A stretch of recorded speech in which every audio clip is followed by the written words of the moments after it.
Most traders watch what they actually see in front of them only. Just those aggressive participants, the delta and market buy and sell. Sorry for the low quality image. This one describes the situation very, very well, but the quality was not uploaded in a very good manner. So as you can see, we have imbalances here, uh, imbalances again here, single prints, and deltas being too strong. But this is the only thing you can see in front of you, okay? Like those deltas, those buy and sell, and the stacked imbalances. And of course, when we say stacked imbalance, we mean aggressive participants. But we know this already. But every trade has two sides, right? You know this, guys. A market buy needs a seller. If you want to buy, you need someone to sell. If you want to buy an iPhone, you need someone that's willing to sell an iPhone. Maybe the iPhone itself, okay? The Apple brand itself to sell the iPhone for you. So buyer cannot buy unless someone is willing to sell, and the seller cannot sell unless someone is willing to buy. And every trade requires a counterparty. So those are sellers and buyers. We have the gap between them, and we need a bridge. Okay. So this is some information where we would say, oh yeah, of course we know this, man. This is something that we all know. But that's really important in trading because you don't really think of it. Because we have hidden participants, which are the passive traders, passive participants, passive sellers, and passive buyers. They use a different approach, such as limit orders, so they don't really buy at the price, market price, but they put their order on limit and they buy it once the market reaches the price that they want to enter in. Let's say the market is at 50. They put their sell limit at 55. So once the market reaches 55, then they would sell. They wouldn't sell at 50. They would wait. They have rest and liquidity and they have patience. They're not chasing the price, but they're waiting for the price to come to them. So why do they do this? We'll explain everything. So if buyers are so strong, why doesn't price move? Okay, let's say, oh here, let's say for example here, oh we have these stacked imbalances. Why didn't the price go down much? What's the reason? Because buying doesn't always mean higher prices. Okay, let's imagine a large institution that want to sell 20,000 contracts. Okay, if they want to sell 20,000 contracts, of course we need 20,000 contracts that need to be bought. Okay, 20,000 buyers, let's say 20 contracts, 20,000 people or contracts that simply want to get bought. So they place limit sell orders at one level, and now the aggressive buyers keep lifting the offer. They buy and buy and buy and buy. And by that time, the institutions sell to them because they have them on a limit order. The footprint would look bullish because the trades are occurring on the ask, but yet price isn't rising. Why? Because supply is meeting every demand. And what you should understand is that we don't see the passive orders in here. So if you see 300 contracts being bought, just know that we have 300 passive sellers that actually sold at that price. Okay, just understand this. 300 contracts were bought. So for those 300 contracts to actually be bought by sellers, by buyers, we need them to be sold by someone else, and those are the passive sellers. Also same thing, if you want to sell, we need 300 contracts in the buy limit in order for them to get sold, and this is the situation that is happening here. And yes, it looks bullish because yes, many people just bought, but of course don't forget we have 20,000 contracts sold at the same time. So the price isn't rising because supply is meeting every demand. And yes, we'll tell you why exactly. Although we chose, you'd say, oh, but yeah, we have only 20,000 contracts that were bought. That means the price should go up. But I'll tell you why exactly, just wait. A footprint tells you who was aggressive, but price tells you who actually won. So if you watch my live streams, you're gonna see me every time when I say, oh guys, there's absorption happening here.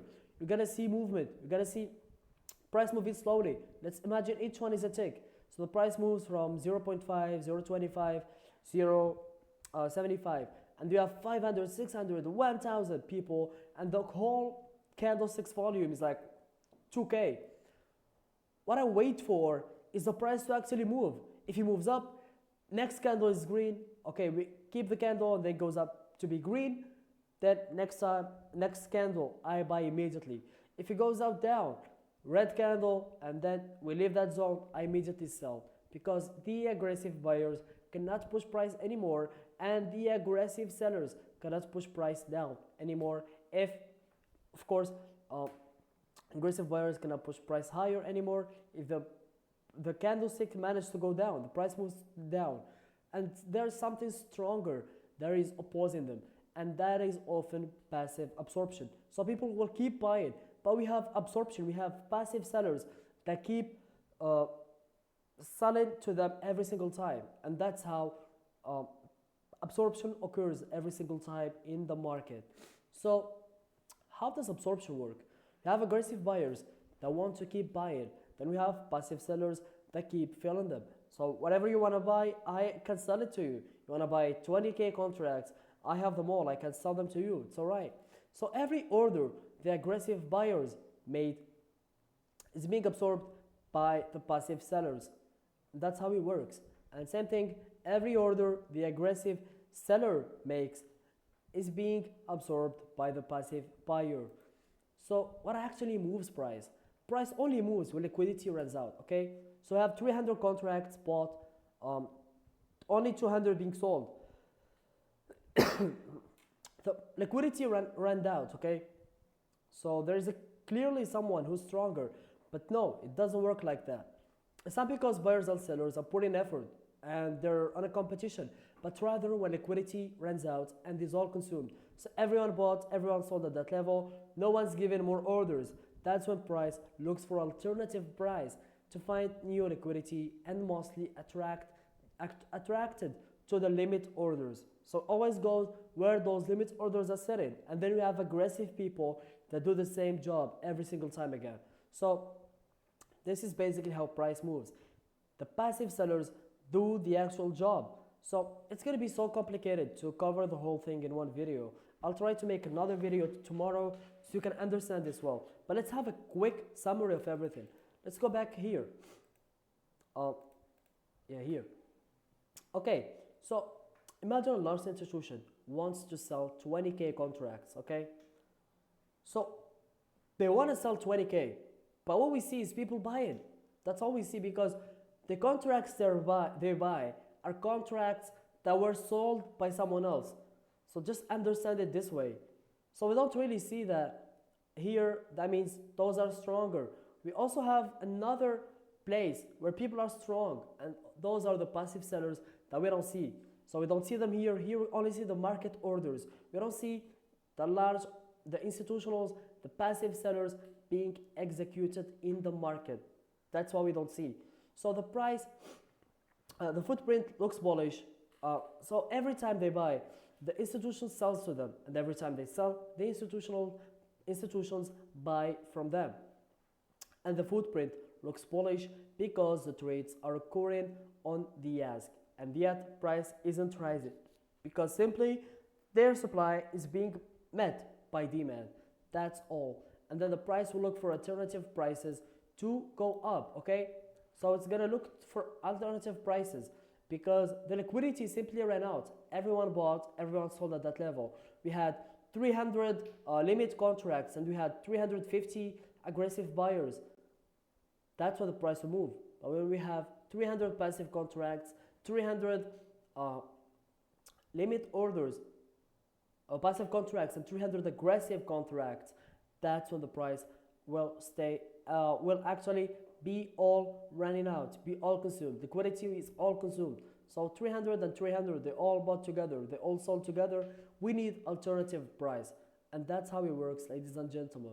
So the institutions often provide the liquidity, they work large orders, and they absorb aggression. So they are the passive participants.